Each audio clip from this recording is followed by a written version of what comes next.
Halo kultivator junior, selamat datang di dunia novel. Mari kita lanjutkan kultivasi martial god Asura. Bab 6692 Penghinaan. Saat Chu Feng sedang dalam perjalanan, Jie Tianran juga memperhatikan perubahan pada sungai surgawi garis keturunan, jadi dia juga menggunakan kemampuan pengamatannya dan melihat ke arah sungai surgawi garis keturunan. Ada sesuatu yang tidak beres, suasana hati Jie Tianran yang tadinya angkuh berubah saat itu. Apa maksudmu? Iblis tua di dalam diri Jie Tianran bertanya. Melalui pedang kunci itu, aku dapat merasakan bahwa Chu Feng sedang menuju ke fenomena aneh sungai surgawi garis keturunan. Meskipun ramalan itu mengatakan kepadaku bahwa fenomena aneh sungai surgawi garis keturunan adalah kelemahan Chu Feng. Tapi aku masih belum tahu kelemahan macam apa itu, aku hanya tahu bahwa Chu Feng sangat mementingkannya. Oleh karena itu, saya agak khawatir ini mungkin juga menjadi peluang bagi Chu Feng, kata Jie Tianran. Peluang? Tahukah Anda, fenomena aneh itu benar-benar tampak seperti sebuah peluang? Iblis tua di dalam diri Jie Tianran bertanya. Kita tidak bisa membiarkannya begitu saja tanpa pengawasan, kata Jie Tianran. Apakah kau akan meninggalkan kekuatan zaman para dewa untuk mencari cucumu? Itu tidak sepadan, sehebat apapun peluangnya, tidak ada yang lebih besar daripada zaman para dewa ini, kata iblis tua dalam tubuh Jie Tianran. Bagaimana mungkin aku bisa melepaskan zaman para dewa? Jie Tianran menggelengkan kepalanya. Jadi maksudmu apa? Sosok iblis tua di dalam dirinya merasa bingung. Pak Senior, apakah Anda lupa bahwa saya masih memiliki barang ini? Saat Jie Tianran berbicara, dia mengeluarkan jimat kuno bertuliskan klon. Meskipun tingkat kultivasimu masih berada di level naga surgawi tingkat kelima, kekuatan tempurmu telah meningkat 2 tingkat, jadi kamu memang bisa mengaktifkan jimat ini sekarang. Tapi karena kita berada di sini, bagaimana mungkin kita bisa mengirimkannya? Iblis tua di dalam diri Jie Tianran bertanya. Meskipun aku lebih terhubung dengan zaman para dewa, sebenarnya aku berada di luar zaman para dewa. Aku belum merasakan kekuatan apapun yang menghalangiku, cobalah dan Anda akan lihat. Saat Jie Tianran berbicara, dia menyalurkan kekuatan penghalang ke dalam jimat tersebut, kemudian ia meletakkan kantung Qian Kun di atas kertas jimat tersebut. Dia segera mengarahkannya keluar, dan jimat serta tas Qian Kun berubah menjadi seberkas cahaya, terbang menjauh ke kejauhan. Ini berhasil. Pada saat itu, Jie Tianran memperlihatkan senyum di wajahnya. Setelah dia mengirimkan jimat ini, dia tidak perlu lagi khawatir tentang fenomena aneh sungai surgawi garis keturunan. Akhirnya dia berbalik dan melihat ke arah platform tinggi di belakangnya. Kalau begitu, mari kita lihat kekuatan macam apa yang bisa kuperoleh dengan menaklukkan platform tinggi ini dan naik ke singgasana itu. Saat Jie Tianran berbicara, dia memejamkan matanya. Untuk naik ke puncak platform, dia perlu memahami kekuatan yang terkandung di dalamnya. Ini bukan tugas yang mudah. Ini jauh lebih sulit daripada ruangan pertama, namun hal itu memberinya harapan. Setelah melakukan perjalanan beberapa waktu, Chu Feng akhirnya tiba di lokasi sungai surgawi garis keturunan. Kali ini, dia datang sendirian, namun setelah melakukan perjalanan beberapa waktu, aura biru yang mengelilingi Chu Feng telah berkurang secara signifikan. Tingkat kultivasi yang terkandung di dalamnya telah turun dari Dewa Surgawi tingkat ke-8 menjadi Dewa Surgawi tingkat ke-6. Meskipun ia hanya Dewa Surgawi peringkat ke-6, ia mampu menghadapi anggota sekte penjara. Oleh karena itu, kali ini, Chu Feng tidak berusaha menyembunyikan apapun dan langsung memperlihatkan senjata sucinya, pedang petir api, siap untuk melepaskan pembantaian. Dongfang Hansong masih berdiri di aula yang gelap dan suram itu. Dia terus mengamati perubahan di zaman para dewa, tetapi kegembiraan yang muncul dari kekalahan Chu Feng telah memudar dari matanya. Sebaliknya, yang muncul adalah rasa tidak nyaman. Zaman para dewa adalah kekuatan yang tidak dapat diperoleh siapapun di zaman kuno. Jika Jie Tianran ini benar-benar memperoleh kekuatan zaman para dewa, maka meskipun sekte penjara saya berhasil mengaktifkan artefak suci, kemungkinan besar kekuatannya akan berada di bawah istana suci 7 alam. Mengingat ambisi Jie Tianran dari istana suci 7 alam, Dongfang Hansong khawatir sekte penjara tidak punya pilihan selain tunduk kepada istana suci 7 alam milik Jie Tianran. Dengan pemikiran tersebut, Dongfang Hansong mengalihkan pandangannya ke gelang hitamnya. Dampak negatif dari gelang itu juga meresap ke dalam jiwanya. Kita tidak bisa tinggal di sini lebih lama lagi. Terlepas dari apakah kita dapat mengaktifkan artefak suci itu, kita harus memasuki sungai surgawi ke-9. Kita tidak boleh membiarkan sekte penjara menjadi boneka istana suci 7 alam. Dongfang Hansong mengambil keputusan secara rahasia. Tiba-tiba, ekspresinya berubah drastis, dan serangkaian suara gemuruh terdengar dari langit berbintang di kejauhan. Dia menggunakan formasi pengamatan untuk mengamati, dan melihat bahwa kekuatan bela diri yang dahsyat berubah menjadi energi pedang yang sangat besar, dengan cepat melintasi langit berbintang yang luas. Kemanapun energi pedang itu lewat, disitulah anggota sekte penjaranya berada. Seseorang dengan panik membasmi para pengikutnya dari sekte penjara. Ketika dia melihat wajah orang itu dengan jelas, dia merasa semakin tidak percaya. Chu Feng? Bagaimana dia bisa sampai di sini secepat ini? Bagaimana dengan tingkat kultivasinya? Mengapa dia memancarkan tingkat kultivasi yang mencapai Dewa Surgawi tingkat ke-6? Apakah itu aura biru yang terpancar darinya? Apakah itu kartu andalannya? Dongfang Hansong benar-benar tidak bisa memahaminya. Namun dia tidak peduli sama sekali, karena Chu Feng telah membunuh bawahannya sendiri. Dalam waktu singkat, banyak sekali orang yang meninggal atau terluka. Bahkan Dewa Surgawi peringkat ke-4 yang pergi bertarung pun tewas di tangan Chu Feng. Dia adalah orang kepercayaan utamanya. Jika dibiarkan tanpa pengawasan, fondasi sekte kuno miliknya pasti akan dihancurkan oleh Chu Feng. Ketika saat itu tiba, dia akan sendirian. Bagaimana dia akan bersaing dengan Baili Sukong? Pada saat itu, Chu Feng, sambil memegang pedang petir api, terbang dengan cepat menembus langit berbintang. Kemanapun ia pergi, ia meninggalkan potongan-potongan tubuh dan darah yang berhamburan. Banyak anggota sekte penjara tewas di bawah pedang Chu Feng bahkan sebelum mereka sempat berteriak atau bereaksi, selama seseorang berada di bawah alam Dewa Surgawi tingkat ke-6. Oleh karena itu, di hadapan pedang petir api milik Chu Feng, semua makhluk adalah sama. Sebagai contoh, komandan penjara yang baru saja tewas di tangan Chu Feng dapat mencapai tingkat Dewa Langit tingkat ke-5 setelah meningkatkan kultivasinya. Namun di hadapan Chu Feng, dia dengan mudah membunuhnya hanya dengan satu tebasan pedang. Chu Feng tidak memiliki banyak rencana. Dia hanya mulai membunuh orang-orang dari sekte penjara begitu dia melihat mereka. Semakin banyak anggota sekte penjara yang kuat yang dapat dibunuh, semakin baik. Karena ini juga dapat mengumpulkan sumber kekuatan untuk Egi. Fu Feng. Tiba-tiba, raungan marah terdengar dari kejauhan.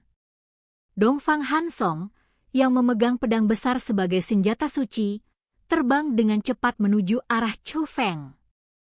Terlebih lagi, saat ini, dia telah menggunakan metode sekte penjara untuk meningkatkan kultivasinya hingga mencapai tingkat Dewa Langit ke-6.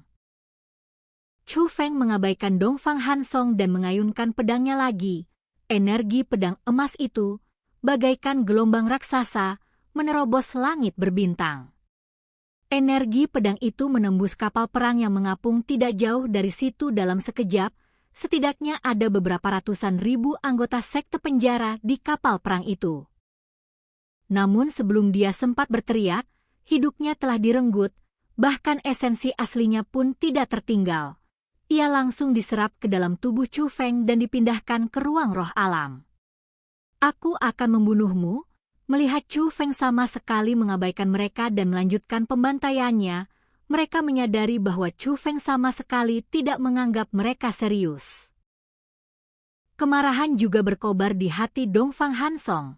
Dia bukanlah komandan penjara biasa di dalam sekte penjara, melainkan tokoh terkemuka dari faksi kuno tersebut.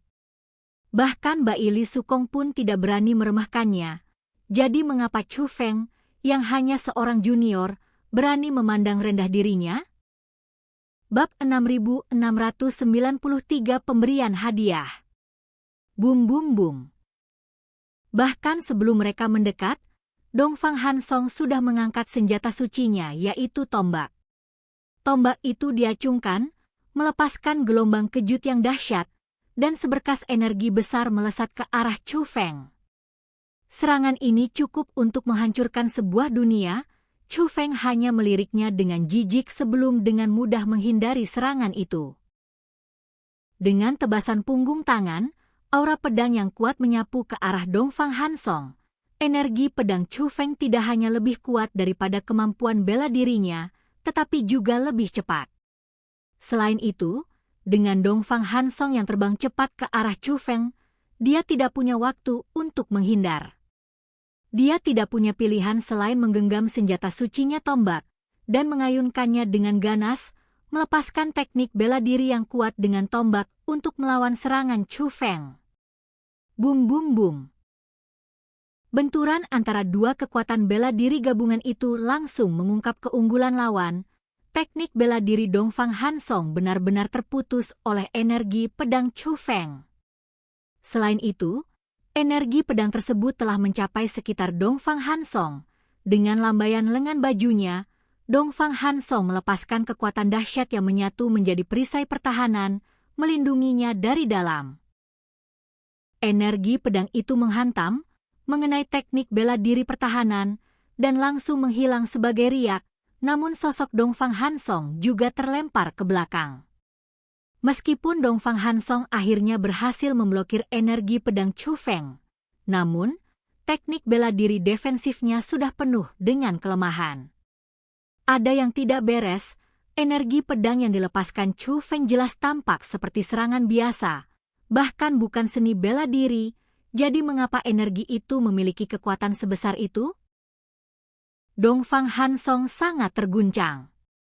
Meskipun berhasil memblokir energi pedang Chu Feng, itu tetaplah sebuah teknik bela diri sebelumnya yang telah menetralkan sebagian kekuatan energi pedang Chu Feng. Jika tidak, dilihat dari celah yang terlihat pada teknik bela diri defensifnya saat ini, kemungkinan besar hal itu tidak bisa dihentikan. Namun, pada saat itu, sosok Chu Feng muncul seperti hantu di hadapan Dongfang Hansong. Tanpa banyak bicara, Chu Feng langsung menebas Dongfang Hansong dengan pedang petir apinya. Pada jarak sejauh itu, ditambah dengan serangan cepat Chu Feng, Dongfang Hansong bahkan tidak punya waktu untuk menggunakan kemampuan bela dirinya. Dia hanya bisa mengangkat tombak sucinya untuk menangkis serangan Chu Feng sambil menghindar ke samping. Namun, saat tombak suci itu bersentuhan dengan pedang petir api, mata Dongfang Hansong melebar karena takjub. Senjata sucinya yang tampaknya tak terkalahkan itu terbelah menjadi dua seperti tahu di hadapan pedang petir api. Darah berceceran di mana-mana, bukan hanya lengan kanannya, tetapi juga sebagian besar bahu Dongfang Hansong yang telah diputus oleh Chu Feng.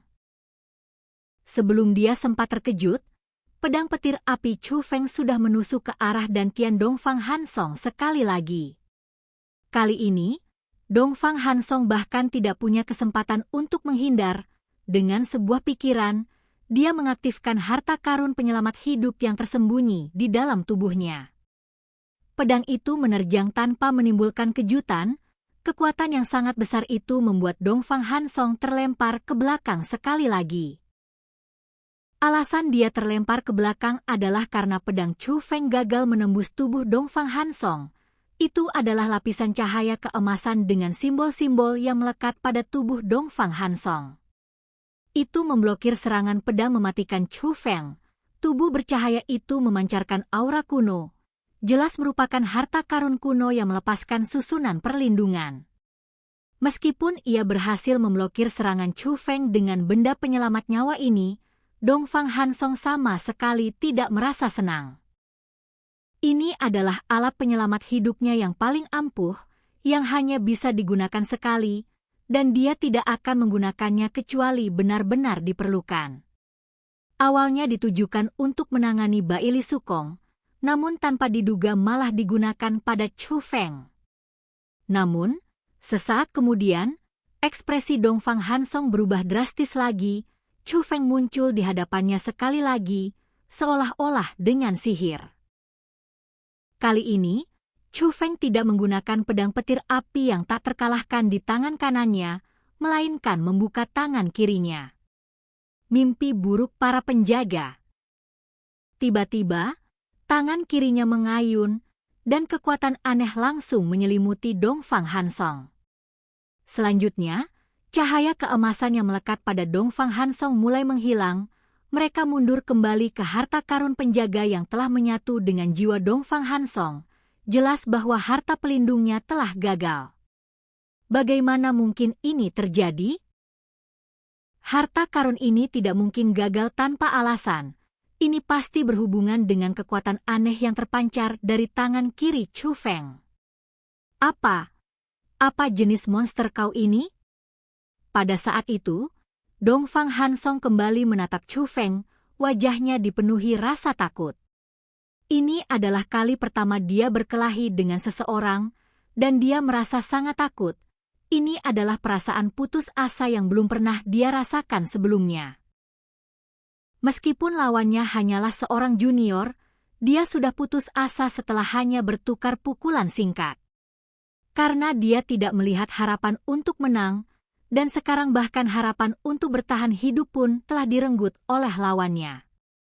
Dia hanya bisa menunggu kematian. Bum bum bum. Namun pada saat itu, sebuah pedang besar menebas dari langit, tepat mengenai tempat Chu Feng berada. Namun, Chu Feng berhasil menghindar lebih dulu. Dongfang Hansong, bagaimana bisa kau begitu tidak berguna? Kau bahkan tidak bisa berurusan dengan junior. Tiba-tiba, Baili Sukong muncul tidak jauh dari sana, memimpin pasukan sekte penjara. Pasukan sekte penjara melepaskan kobaran api merah darah, yang semuanya berkumpul di arah Baili Sukong. Hal ini membuat Baili Sukong terlihat sangat mengesankan. Ini adalah formasi ampuh yang dapat meningkatkan kekuatan tempur sekte penjaranya. Selama pertempuran terakhir antara Baili Sukong dan Dongfang Hansong melawan Ziling dan Feng Ling, keduanya menerima berkah dari formasi agung ini. Namun, kali ini formasi yang digunakan lebih kuat daripada formasi yang digunakan untuk melawan Ziling dan Feng Ling.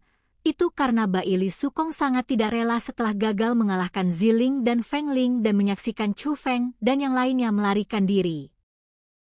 Oleh karena itu, tanpa menghemat biaya, mereka membagikan harta paling berharga sekte penjara kepada para anggota sekte penjara, menggunakan harta ini untuk membangkitkan kekuatan bayi penjara di dalam diri mereka, sehingga meningkatkan kekuatan formasi besar tersebut. Oleh karena itu, Baili Sukong sama sekali berbeda dari apa yang ada pada hari itu. Bahkan, dia percaya bahwa meskipun sendirian, dia bisa melawan Feng Ling dan Ziling sekaligus. Baili Sukong sangat yakin bahwa mereka bisa mengalahkan Feng Ling dan Ziling. Namun, tepat saat itu, kobaran api merah darah melesat keluar dari kejauhan dan menyatu dengan tubuh Dongfang Hansong. Seluruh bawahan Dongfang Hansong juga telah berkumpul di sini. Mereka tidak akan hemat biaya untuk meningkatkan kekuatan tempur Dongfang Hansong. Namun, Dongfang Hansong kini meringis. Dia tidak hanya tampak sengsara, dia benar-benar dalam keadaan yang mengerikan. Serangan Chu Feng tidak hanya melukai tubuh fisiknya tetapi juga menghancurkan jiwanya. Cedera yang dialaminya cukup parah, dan bahkan dengan dukungan formasi yang kuat, kekuatan tempurnya jauh lebih rendah daripada sebelumnya. Chu Feng, Aku tidak menyangka kau akan datang kepadaku atas kemauanmu sendiri. Baili Sukong menatap dingin ke arah Chu Feng. Chu Feng melirik pasukan yang berkerumun rapat di belakang Baili Sukong, dan dia mengenali Baili Zilin di antara mereka. Apakah Anda hanya membawa putra Anda? Apakah ada anggota keluarga lain? Chu Feng bertanya kepada Baili Sukong. Apa artinya? Baili Sukong sedikit mengerutkan kening, menyadari bahwa kata-kata Chu Feng tidak terdengar seperti pujian. Karena aku ingin memusnahkan keluargamu sekaligus, teriak Chu Feng. Begitu Chu Feng selesai berbicara, aura kekuatan bela diri yang dahsyat menyebar dari dirinya. Kekuatan dahsyat yang mereka miliki memicu anomali kecil, mengubah seluruh langit berbintang menjadi merah darah. Dan kultivasi kita pun berakhir. Mari kita lanjutkan kultivasi Martial God Asura berikutnya di dunia novel.